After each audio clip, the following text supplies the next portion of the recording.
Good morning, dear subscribers. Guess what we've got for you? Well, for that matter, what the birds have for me. Hey, Betty. Can I see it? He's probably not going to let me. But Hagrid laid an egg yesterday, and he's sitting on it. Hagrid is very confused. She expected to lay it in this box. She ended up laying it in this box. So this is where Betty is, and this is where Hagrid is, wondering what the hell happened to her husband and her egg. God bless them. I know, I see you. These, by the way, are not affectionate wing twitches. These are warning wing twitches. He is letting me know that if I try to reach in here, he's going to box me. And probably also going to bite me. Can we see? Can we see it? There it is. Thank you, Betty. That's all I wanted. Thank you very much. That's a good, good boy. Betty's isn't the only egg. We finally have another Silk and Sony egg. Let's see if Silk will let me come any closer than this. Silk, can we see it? No, we cannot see his egg. And I'm not going to bother him any further than that. He's doing a good job guarding his egg. He's being the goodest boy, doing the goodest job. There is more wing twitching, and that is just Lily and Luxie. There's no egg yet, but now that there are two other nesting pairs, he really, really wants her to lay one. And I don't know what's going on up here. Is there an egg up here? I haven't even checked. Peach, can I see? I'm sorry, Yesher. Let me check under PJ. There is not. Okay, I'm sorry. Excuse me. Hi, Tandy. Emilio and Vinny are taking their respective turns on their eggs. We were able to convince Vinny to let Tandy alone after I finished filming.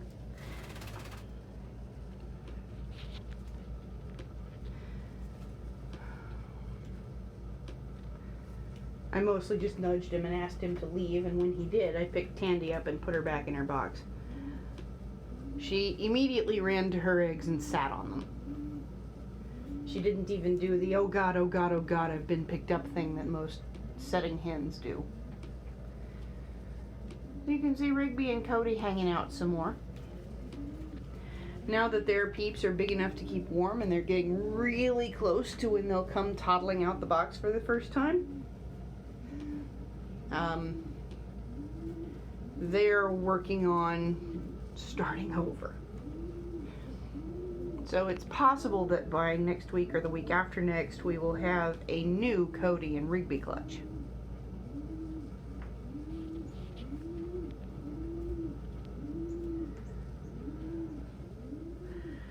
It looks like PJ and Escher are getting ready to lay. Here's hoping.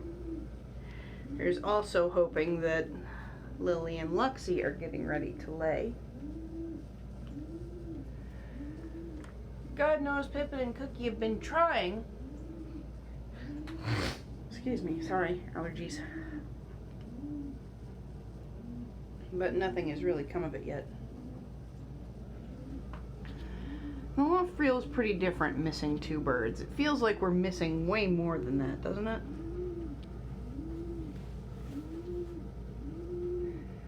That's just kind of always the way with adopting out birds.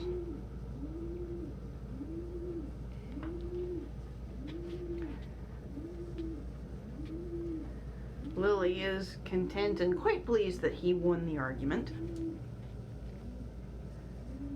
That other bastard is gone. So Lily is super feeling himself right now.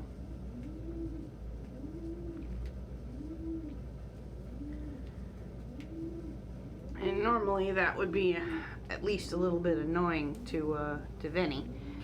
But Vinny is busy with better things. Egg is a more important thing.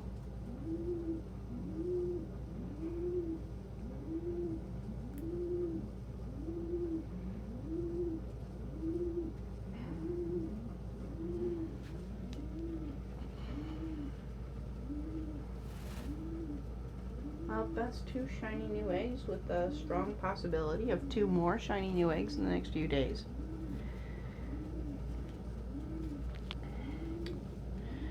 Best part being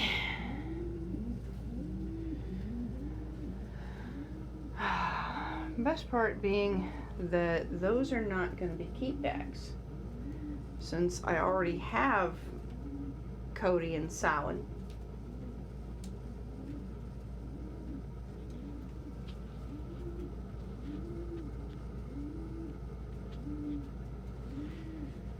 Any babies that their parents produce after this point are going to be trained as therapy birds. And hey, that makes the times kind of exciting right now. Because there's Oliver, who already has a home lined up as a therapy bird.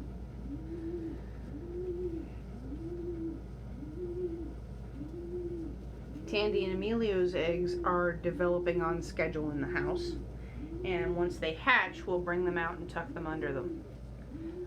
I'll be keeping the first, but the second will also be trained as a therapy peep.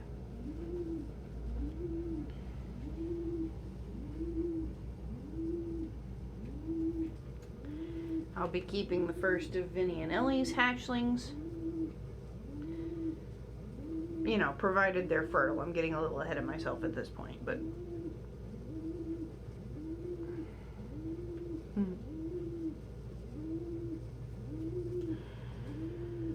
But provided that they're fertile, that is potentially 8 new eggs. Only 2 hatchlings of which will be keepbacks, so that is potentially 6 available babies. I know they say not to count your eggs before they hatch, and definitely don't count them before they're laid. Hello, Ellie.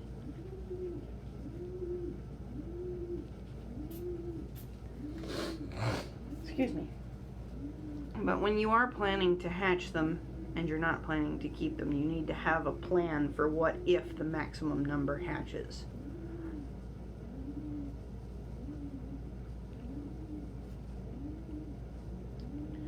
What are you going to do? How are you going to advertise their availability? There are only 3 people on my waiting list right now. So if those all hatch, that's going to meet and exceed the slots on my waiting list.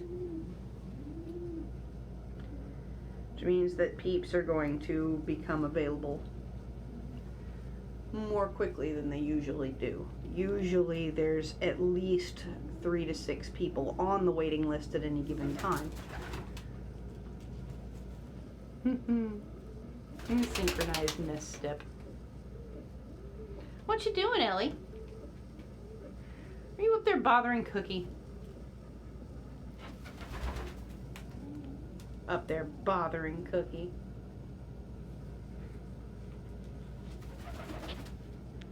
Here comes that Pippin. Hi, Pippin. Hey, good boy. Hi, Cookie. Oh, Cookie loves her Pippin.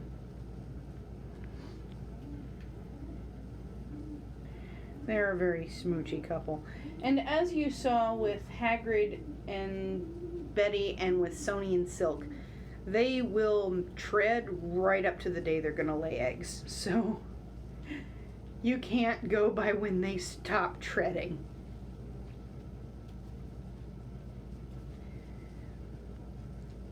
Sex for pigeons, like with people, is about more than just reproducing.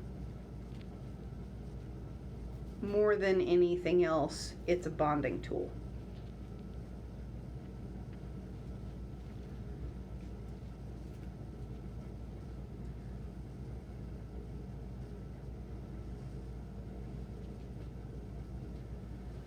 Close pairs reaffirm their bond as often as they possibly can. And for pigeons, it's primarily emotional. The cock doesn't actually have a phallus, so there is no penetration when the cock treads the hen. He doesn't have anything that even resembles a phallus. He has just as much of a chamber as she does.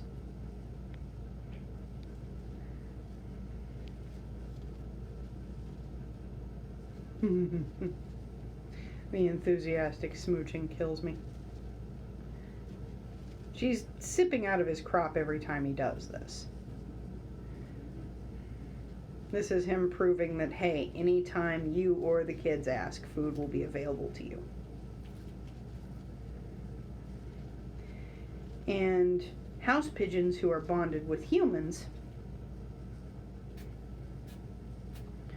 will go through the motions without really expecting anything to happen.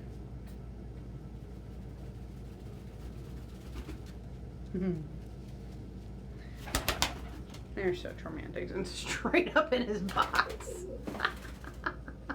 Oh, where's that cookie gonna go? And she looked proud of herself. Bless.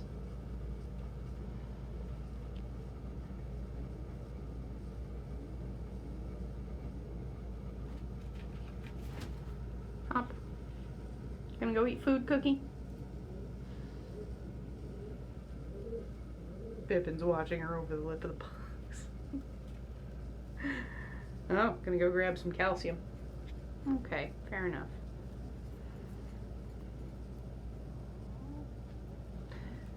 So, you may have heard that there is a risk of impaction with calcium offered this way.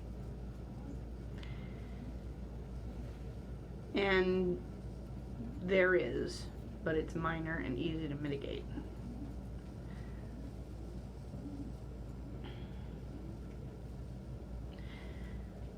See, impaction happens when pigeons will just fill their crop up with calcium. It's salty and it tastes good, and salt is one of the few flavors pigeons can actually detect. They can pick up on salty and fatty flavors primarily.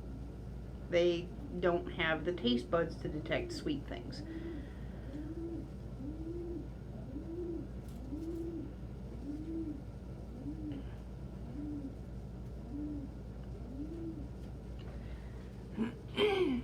So, this tends to be more of a problem in rescue than anywhere else, because when the pigeons come in, they have usually been pretty severely calcium deprived. They taste that for the first time and that's all they want. So when we get rescues in, instead of offering it free choice like this, we dust a little bit over the top of their food every day. That way, by the time they come out here, they don't just see this giant pile of a thing they didn't know they've needed and is so delicious because they need it so bad.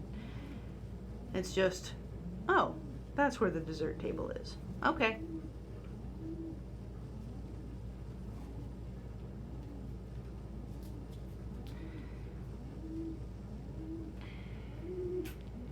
Bless you. Are you going, Cookie? No, back to the food.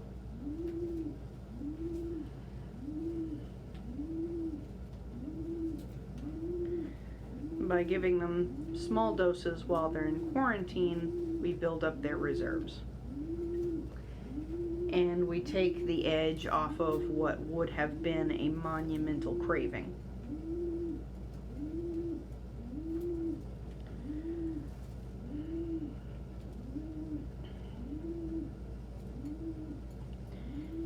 And when they're used to having it every day, they don't go absolutely ballistic when you bring it out.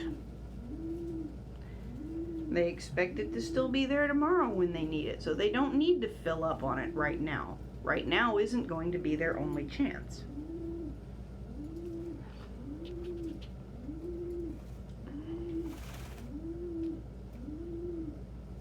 Calculations involving resource availability are the ones pigeons are best at making. So if you're worried about them overreacting to a resource that has previously been scarce, the best thing you can do to prevent that is to change their perception of its scarcity in this location.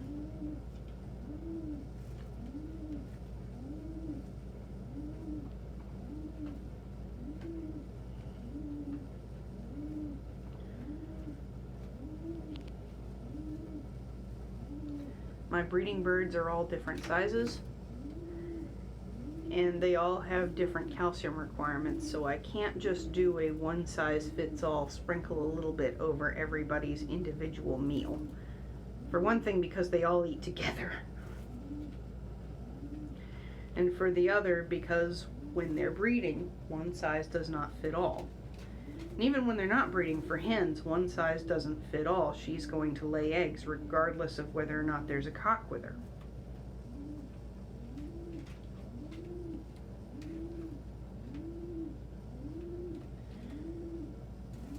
It's more beneficial to physiologically support her through the process than to try and prevent it.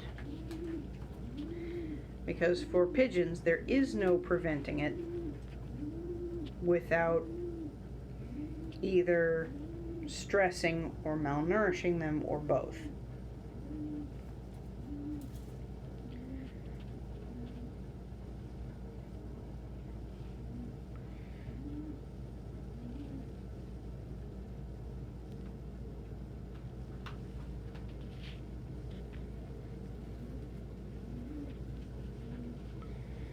Unfortunately, some bloodlines are structurally less sound than others, so you're not going to be able to guarantee that a hen won't get egg-bound. That's honestly just one of the dangers of having a hen, but you will minimize that risk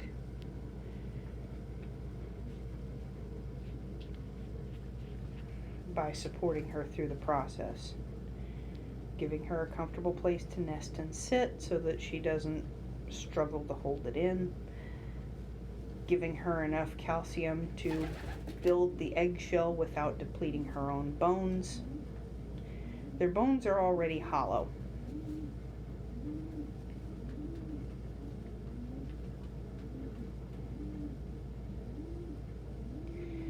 And it doesn't take much depletion to deform something as narrow as, say, the extensions of their hips, out of which the eggs need to pass. So if those are just a little off and they shrink just a little bit, that will drastically increase the chance of the egg getting stuck and the hen dying. So please do not try to prevent egg laying in your hens. Support it. That does not mean you have to let them hatch the egg, mind you. If you have a cock and hen and you don't want babies, please, by all means, swap the eggs. Fake eggs are easy to find, and they're even easier to make. The pigeons don't really care what they're shaped like, as long as they are even vaguely egg-sized and shaped, they'll sit on them. It does not have to be a perfect replica, because pigeon eggs themselves are not identical. There's going to be varying degrees of calcium built up on the outside of the shell. The eggs are going to be various lengths and widths. Some are going to be more stretched than others. Some are going to be more round, and the pigeons don't really look under themselves. If they have something that is roughly the right size, they'll sit on it. They don't really care about the color, so you can make them out of any color clay that you want. Just when they lay, swap them. If you have two females, you don't have to, they're not going to hatch. Or if you have one female, you don't have to, it's not going to hatch. But if you have a pet cock and hen and you do not want babies, swap the real eggs out for fakes and let her sit the full 18 days so that she can replenish what she's lost in laying it. The better you support her, the less likely she is to get egg bound. Well, folks, we have hit the 20-minute mark of this very real episode of Chill Time with Birds. So we'll go ahead and leave off here. In addition to my clients, adopters, and apprentices, I would like to thank my subscribers here on YouTube, my patrons on Patreon, the Friends of Our Business page on Facebook, and our followers on Tumblr, Instagram, and Twitter for your contributions, both financial and intellectual. Aw. My loves, I will see you tomorrow.